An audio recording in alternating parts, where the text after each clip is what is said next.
since. Okay, there is no if with God. If the Holy Spirit is in you. No, no, no. Since the Holy Spirit is in you. In the Greek, the word is not if, it is since. Or because the Holy Spirit is in you. Okay, so you can cancel that if there and write there since. It's okay to cancel in the Bible. Okay, no problem. Okay, since the Spirit of Christ, of Him who raised Jesus from where? Dwells in? Do you believe that? Yes. He who raised Christ from the dead will also give tiredness to your body, laziness to your body, life to your mortal bodies, through whom? His Spirit who dwells in you. We were in Baltimore and Pastor Shala was saying that, you know, Dr. Stevens would do a class at 7 o'clock in the morning. Then he would do a devotion with the team. Then he would staff meeting, and he would share something in the staff meeting. Then there was a radio, Grace Hour.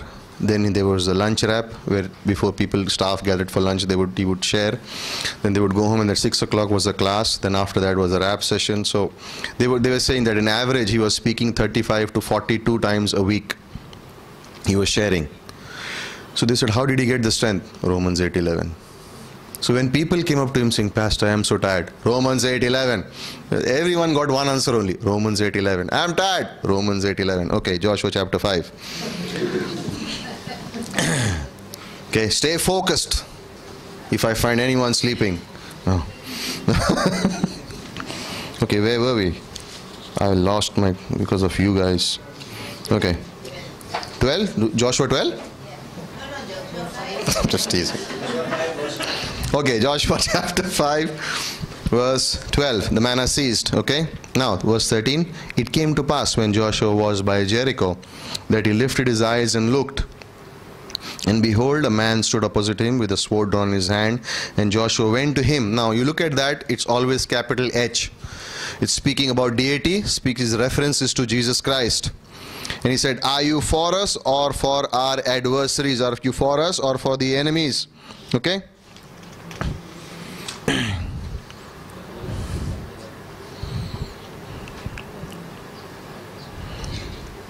Verse 14, and he said, no, but as the commander of the army of the Lord. L-O-R-D capital always means Yahweh. Okay. When you see L-O-R-D all capital, it is Yahweh. Okay. So referring to the army of the Lord.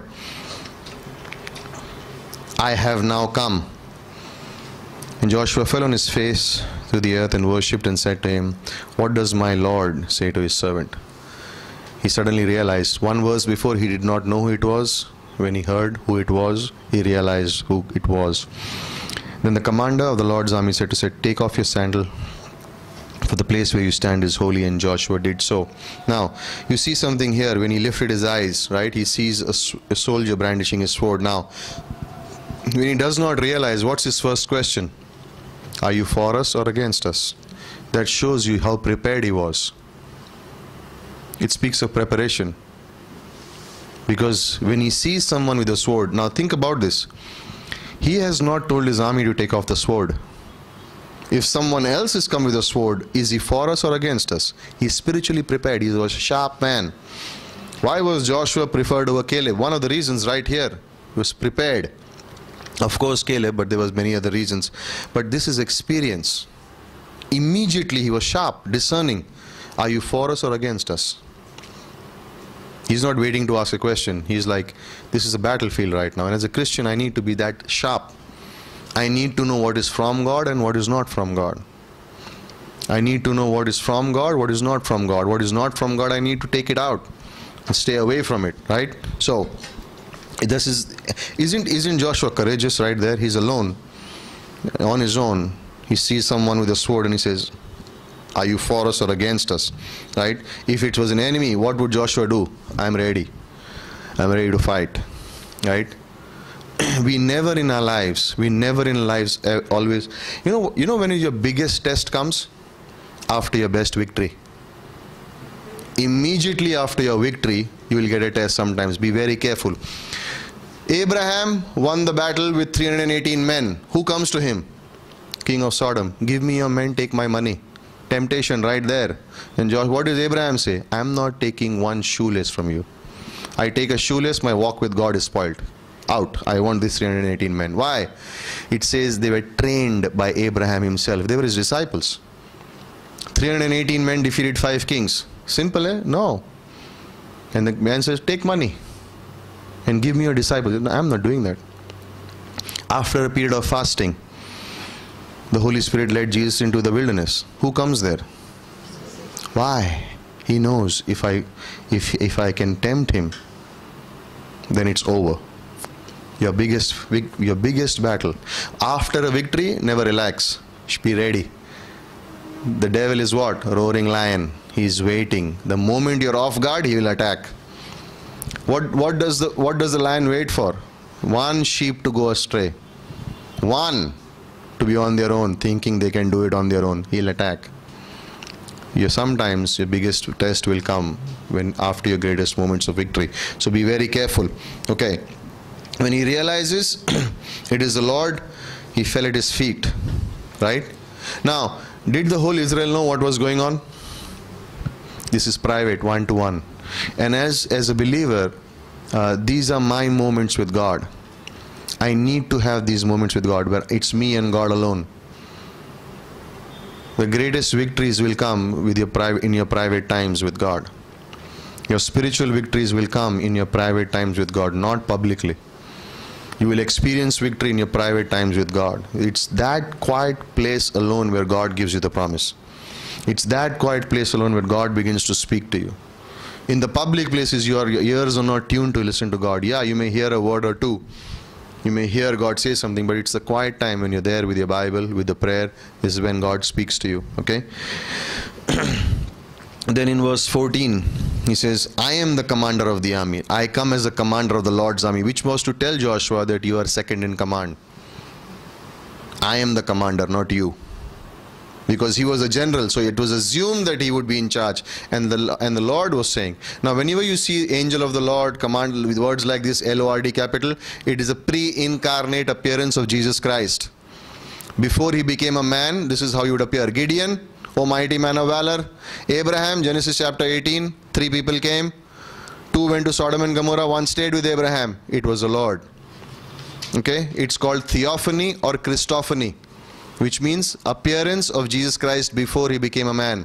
Okay, that's there in the scriptures. Okay, so here it was to remind him he was second in command. John chapter 15 verse 5, without me you can do good, not everything. Okay, because he had experience did not mean he was going to be successful. He needed the presence of God. He needed to know that God is in command of the situation, not him. The victory will come from God, not from his battle. And God in his wisdom, in his grace, appears to him to encourage him personally. Because the task is not easy. As he is, so the people will be. The people will be looking to Joshua. What does Joshua do? If he looks scared, they will be scared. But if he is confident, they'll be confident. If he says, come on, God is with us, they'll say, yeah, God is with us. That's human nature, right? And so that's why it was needed that God would give him this one-to-one appearance. Okay, so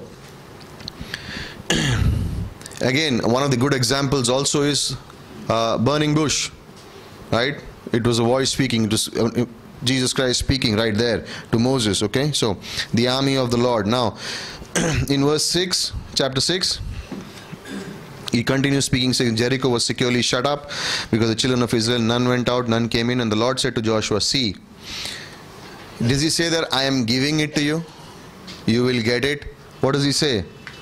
I have already given it to you. In where? In your hand. The king, his mighty men of valor, all of them already given it to you. Okay, so remember, in Ephesians, which is also a parallel book of Joshua, how is the chapters broken up? What was Watchman Nee's book called? Sit, walk, stand. Chapters 1 to 3, 77 positions of who you are in Christ. Ephesians chapter 1, 2 and 3, there are 77 positions mentioned who you are in Christ. Adopted, regenerated, redeemed, children of promise, inheritance, all that. So when you understand who you are in Christ, seated, Then in chapter 4, verse 1, he says, now walk. Which means if you know who you are in Christ, then you walk.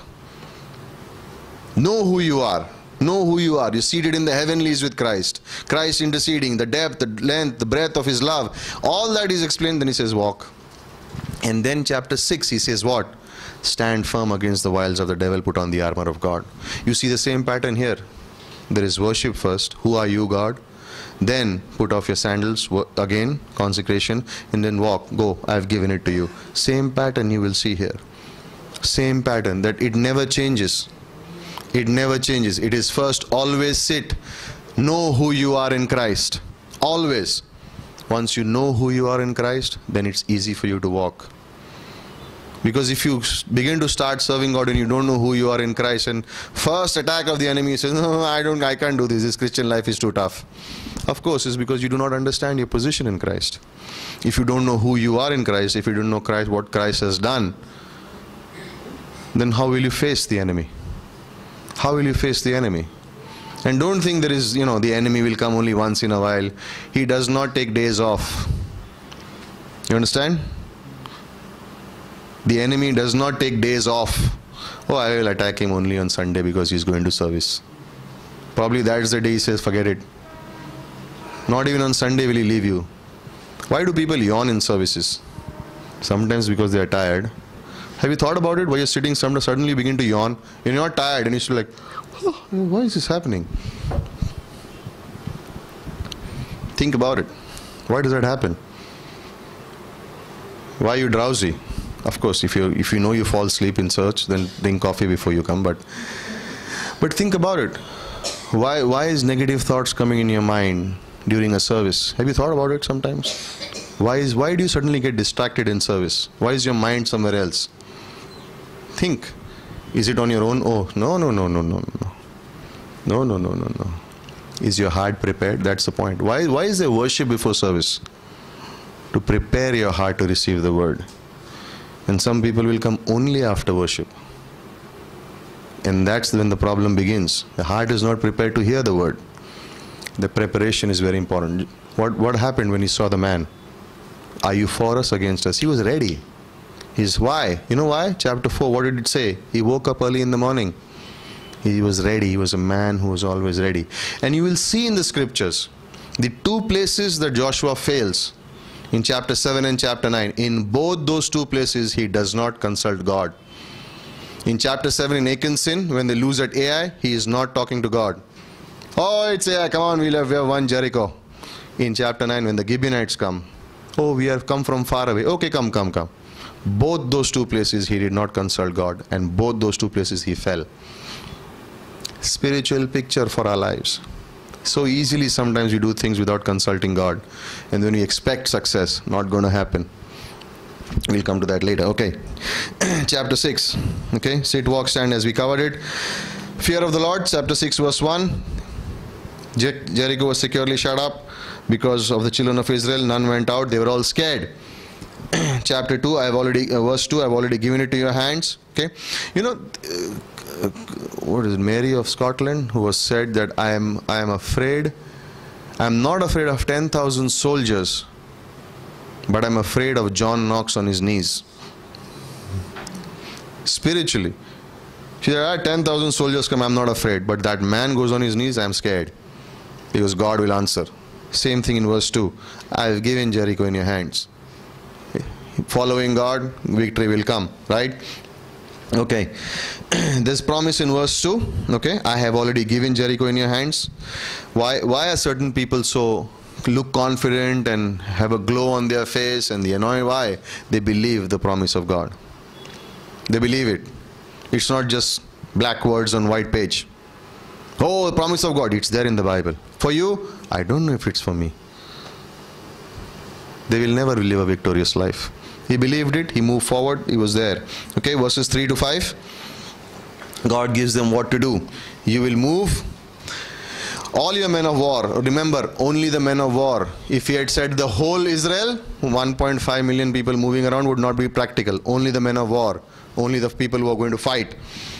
You shall go around the city once. This you will do for how many days? 6 days. 7 priests, 7 trumpets, ram's horn before the ark, 7th day. Everything is 7, 7, 7, 7, 7, 7, 7. What does 7 speak of in the Bible? Completeness or perfection. Everything is 7. Okay, so he's giving these orders here, right? Do you think this is a good idea to defeat the most difficult city? Go around the city quietly, don't say a word. The ark will go with you, the priest will go with you. 7th day, go around 7 times and then shout, and the walls will fall. Barabar hai? Do you think it makes sense? It doesn't have to make sense. That's where faith comes in, right? 5,000 need to be fed. He has got only 2 fish and 5 loaves. How is it possible? That's where faith comes in, right? Oh, 300 men will defeat 135,000 Midianites with Gideon. Only 300?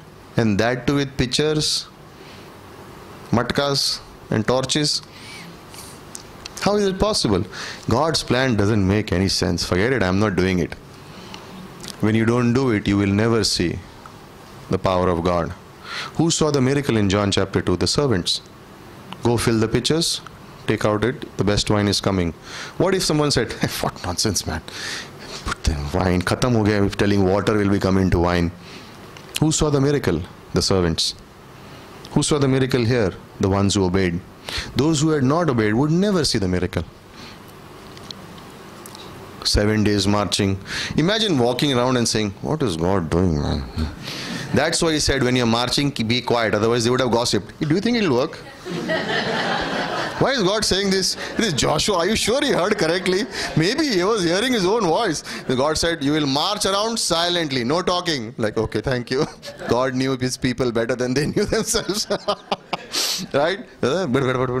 So, isn't it amazing how unbelief comes so quickly because of a few words? Have you noticed that?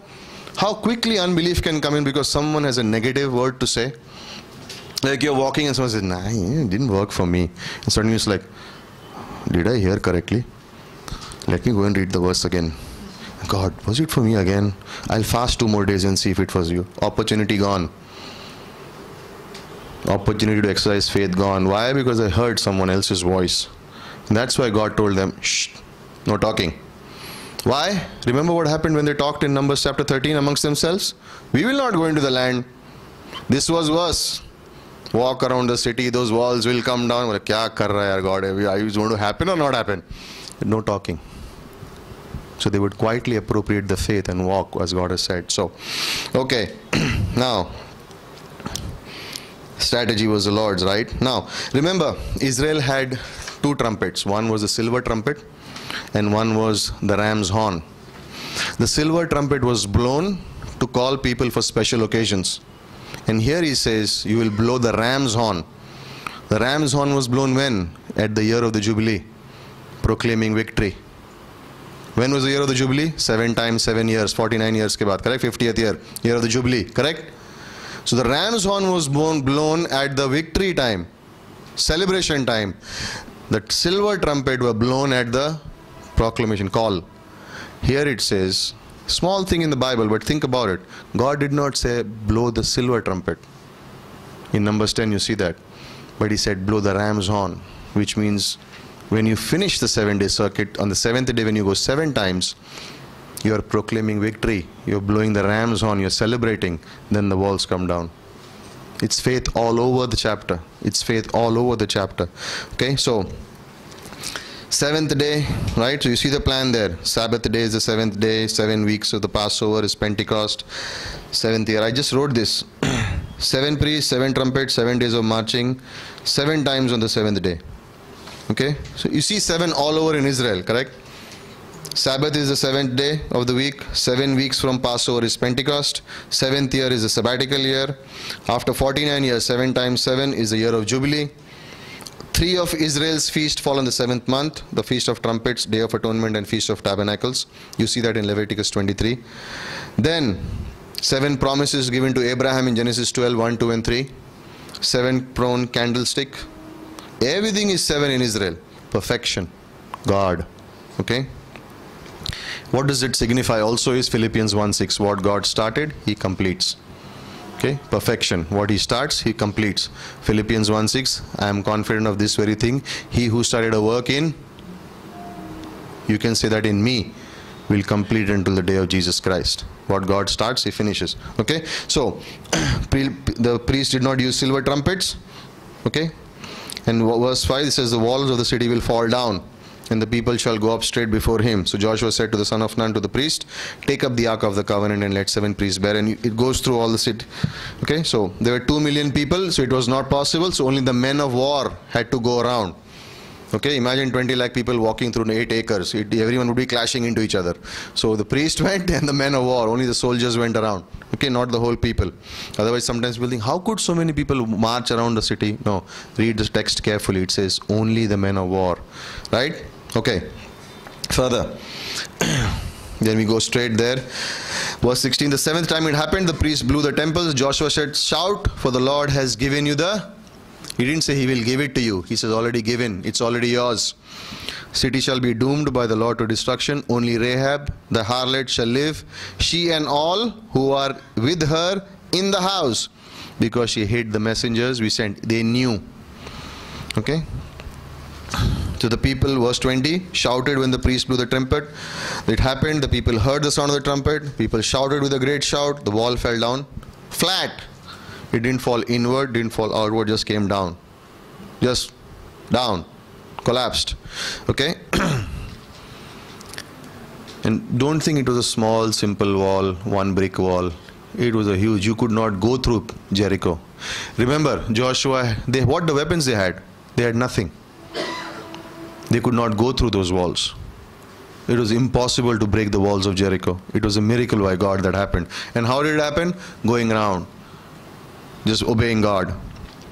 And they utterly destroyed all that was in the city, both man, woman, young and old, ox, sheep, donkey, edge of the sword. But Joshua said to the 2 men, go into the harlot's house and bring her out the woman, all that she has, as you swore to her. They brought her out and took her outside the camp of Israel. Why outside the camp? She was not a Jew. She had to be consecrated. They burned the city. Only the vessels. Joshua spared Rahab, the harlot, her father's household, so she dwells in Israel to this day. She went out, but they brought her back in because she hid the messengers. Now, her house was still on the wall. Remember? In chapter 2, where she lived on the whole wall fell. Rahab's house did not fall. It was a supernatural work of God. How did they know where Rahab lived? She was on the wall. How did the 2 spies would go? He said that part of the wall would not collapse because God had kept a promise. So her house remained on the wall. Her house did not collapse. She was living on the wall. And so God saved her, kept her. So that's why when they went and rescued her and brought her back, if the wall had collapsed, her house had come down, would she be safe? No idea. But her part of the wall where she lived did not collapse. It's a beautiful picture of the providence and the saving grace of God. It's a beautiful picture how God kept her. How did God keep Noah and the ark through all that storm? He kept Rahab on the wall. That wall did not come down. It's not seen, but if you read the text, you understand that she was still, the house was still there. Right? So Rahab, verse 21, and this verse sometimes disturbs people. Utterly destroy all that was in the city. Man, woman, young, old, ox, sheep. Oh, God is so heartless. He has to kill everyone. Look at this. He's saying God is a God of mercy. He's killing everyone. Why children? Why women? Why even the animals? Okay. There was a lot of time. Promise given to Abraham. Iniquity of the Amorites. 400 years. 40 years before. They knew that Israel was coming. They didn't change their ways. If you read history properly, you realize how the Canaanites were. You wouldn't want to be around the Canaanites. All kinds of horrible practices. Offering live children into the fire. All nonsense was going on. God was hated. Like, change your heart. No, they had enough time. Rahab changed her heart. She lived. They did not. God put them out. Why? Little leaven. Little leaven. Leaven's the whole lump. Right? Now, when Israel came out of Egypt, a mixed multitude came. The rabble, they called them the rabble. They were at the behind. Who began murmuring first? They began murmuring, oh, food in Egypt, garlic, cucumber. If you eat garlic, cucumber, will you be nutritious, healthy? Appetite, taste. Manna is not good. They are the rabble, mixed multitude. They started grumbling, Israel started grumbling. Little infection, spread. Sin is like that little bit. It's there little bit in your life, it will spread. It spreads. We teach, right, in our Bible college, in our counseling sessions, we teach people. For example, a good example is when a boy and a girl begin to date, we tell them, no touch love. Don't hold her finger. I'm not touching her, I'm just holding her finger. Yeah, I know. Soon the finger will become the hand, and then there is no control. Come back home at a good time. Don't be seen around late night. 1 Thessalonians 5 says, don't even give an appearance of evil. Don't go on the bike with her. Right? When it's very simple. Why? I do not want to give an appearance of evil. I do not want to give an appearance of evil. It's very clearly taught. But if the person says, no, nothing will happen. I know. I'm godly. I won't do. Yeah, we know. Many have said that. It's just a matter of time. It's just a matter of time. Okay? Imagine if two people dating or whatever it is, and if someone sees them roaming on the street at 12:31 in the night, believers, what if you see them? What will you say? They are not husband and wife. What are they doing together? What is the first thing they will say? Oh, they must be taking a prayer walk. Will you think like that? Will you think like that? Oh, prayer kar raha rahega dono jan. Something is wrong.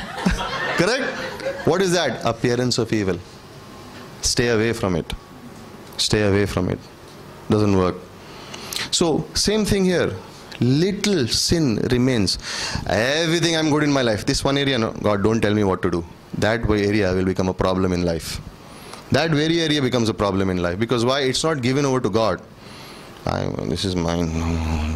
Everything in my life is yours, Lord, but this part, please don't come in. Remember yesterday Pastor gave that example of the attic? Something is stinking. God, don't go there, it is stinking. It's, the whole house is there, no? No.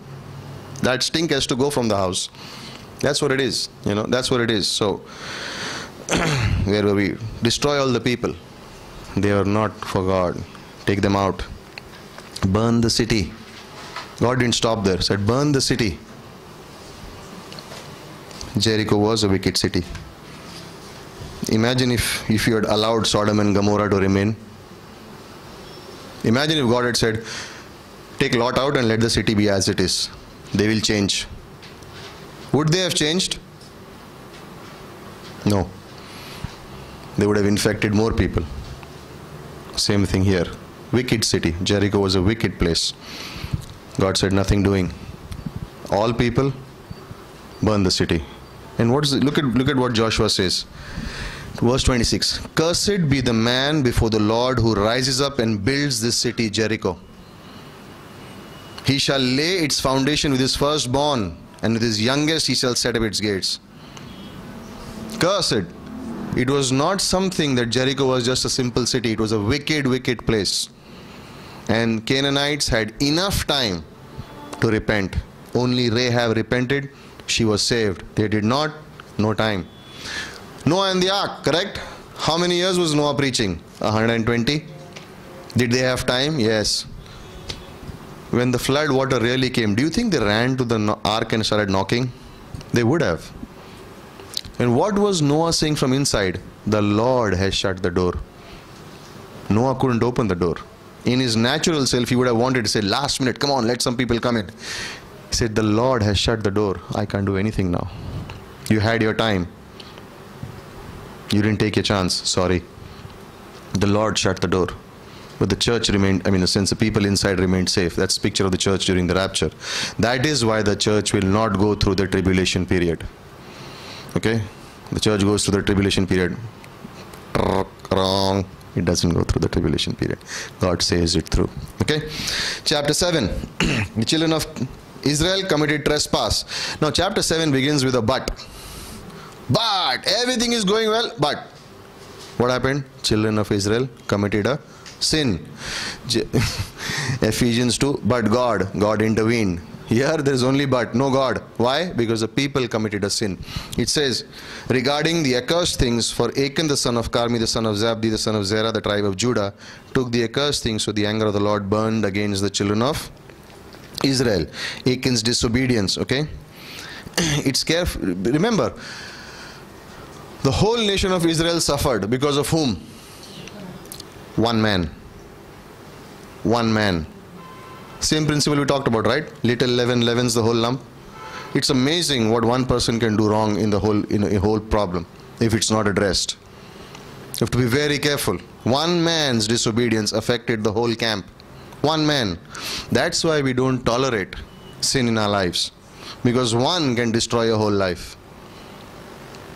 Nobody tells the alcoholic, he doesn't know when he takes the first drink that he'll get addicted to it. But one leads to another. Same thing with a drug addict. He doesn't know the first time he's taking it's going to happen, but he starts with what? One. He starts with the first time. There's a first time and then it never ends. Of course God redeems, God can heal like that. That's not the point, but the principle is the principle of sin. And sometimes in the assembly, if there is one person sinning and everyone knows and nothing's happening, it will destroy the faith of others. Remember in 2 Corinthians, 1 Corinthians 5, Paul told, how are you tolerating a man who's living in incest in the church?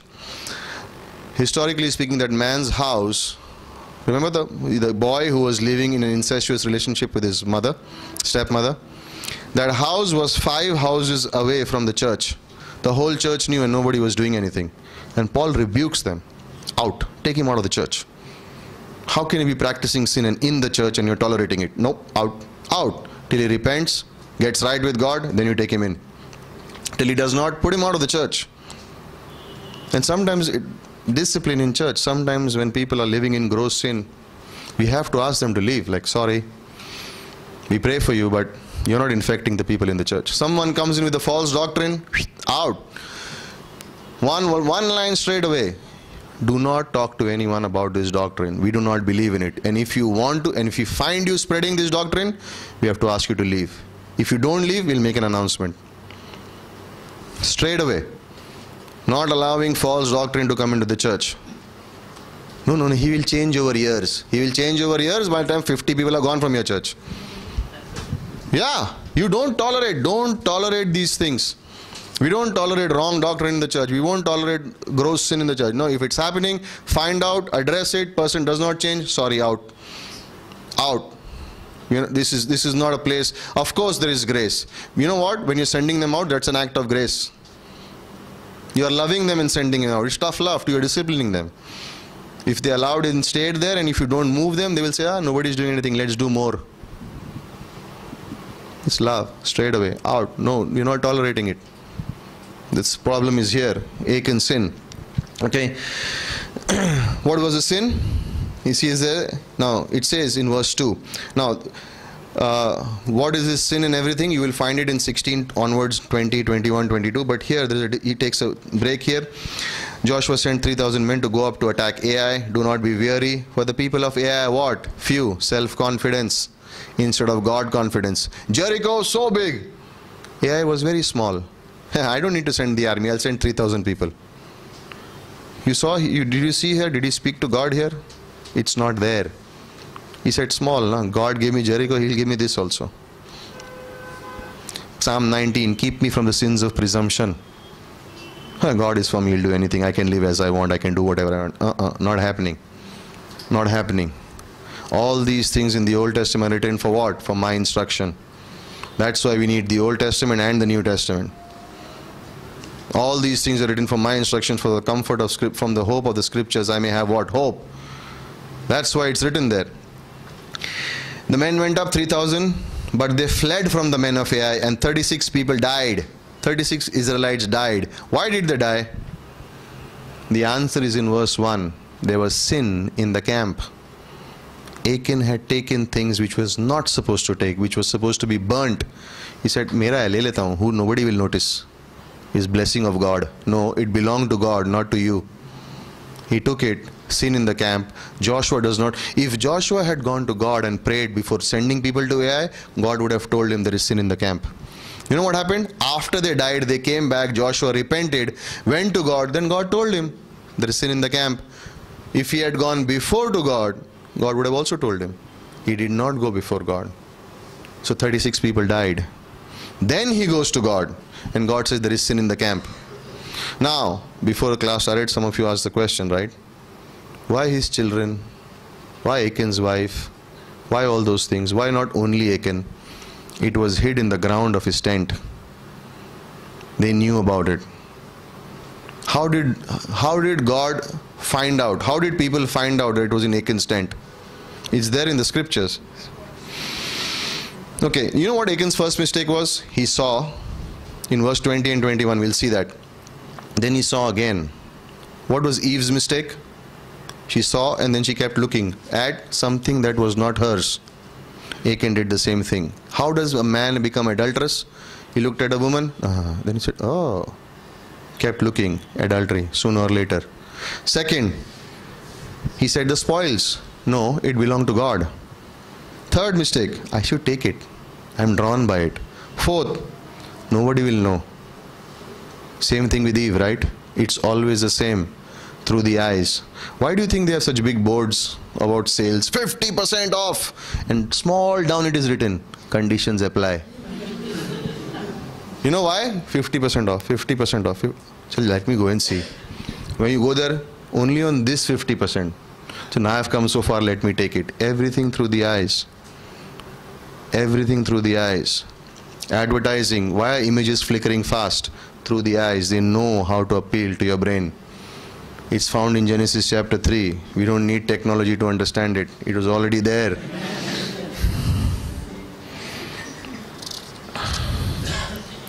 Right?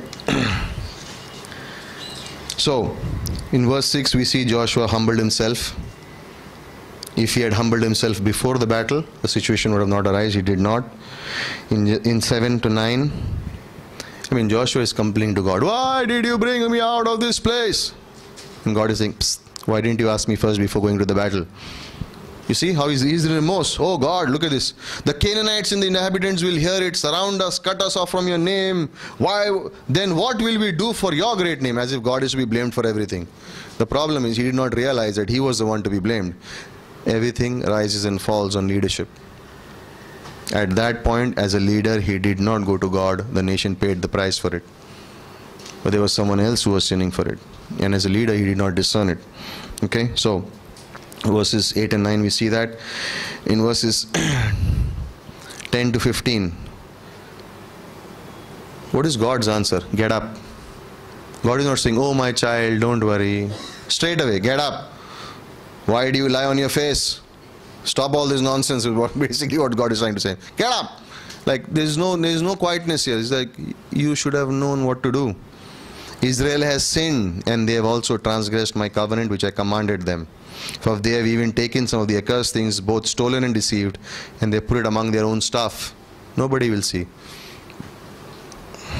So 16 to 18, the investigation. Now, see what happens here. When they put, who is chosen first? The tribe of Judah. Okay? So Israel is living in a camp. First, everyone knows what's happening. God is going to show us who has sinned. Do you think Achan knew? He knew. Okay, he says, so now God is going to find out. Tribe of Judah is chosen. Achan and his family did not even say a word. They did not come forward and say, we are the ones.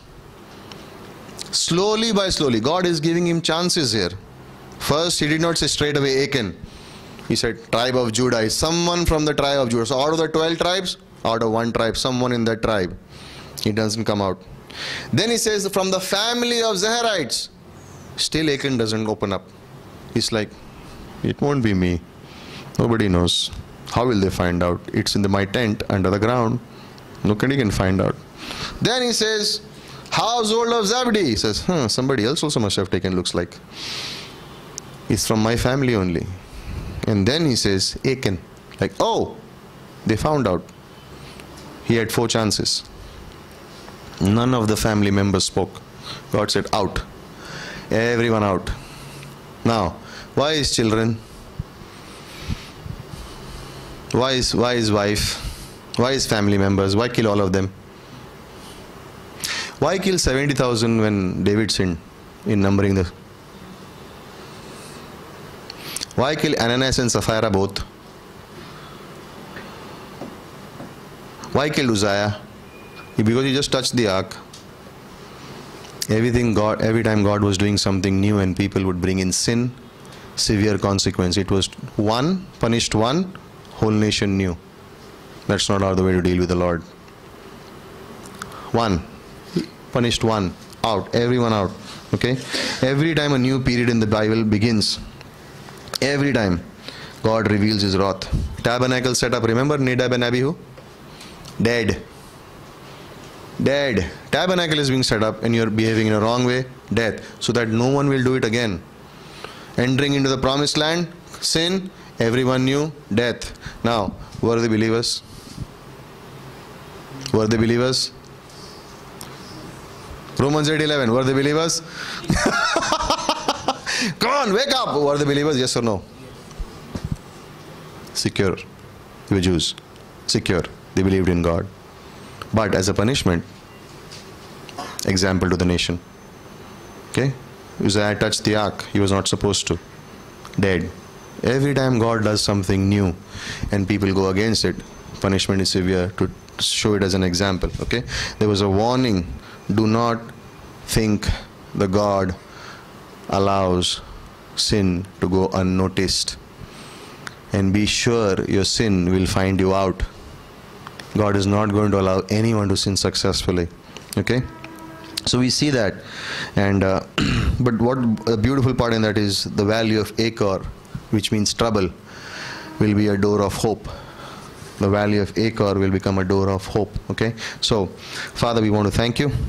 And we ask you to speak to our hearts these principles deep in our lives. And thank you for the time that you have blessed us with. May these words sink deep in our hearts and Lord, bring transformation in our life. Thank you for this time. In Christ's name we pray. Amen. So, few classes. I'm going a little slow. Just to bring in and drive in home a few points. And